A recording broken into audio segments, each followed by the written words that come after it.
Нефтохимик хвърли всички сили в атака. Бранителите просто няма сили да застигнат Бисер Иванов.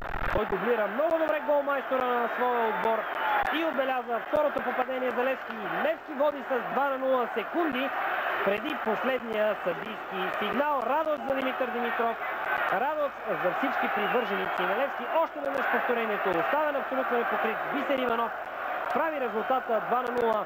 Георги Иванов, пак герой в тази ситуация. Гол и асистенция за девятката на Левски. Действително, Георги Иванов е най-добрият футболист в отбора на сините, особено през пролетния полусезон. Матчът вече се доиграва и Антон Генов отсъжда пряк свободен удар в полза на Нефтохимик. Бърза Диан Петков да го изпълни. Всички футболисти в зелено-черно се насочват към наказателното поле. Съвсем естествено е тази тяхна реакция. Центриране в наказателното поле. Дълга топка, която излиза в аут. И последен съдийски сигнал на Антон Генов. 2:0 за Левски в финала срещу Нефтохимик. Отборът на Левски е новия носител на Купата на България Форд Мото Пое.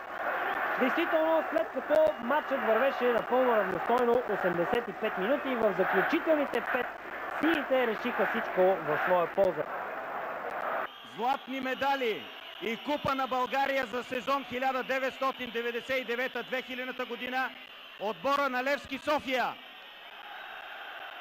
Купата и златните медали ще бъдат връчени лично от президента на Професионалната футболна лига, господин Валентин Михов.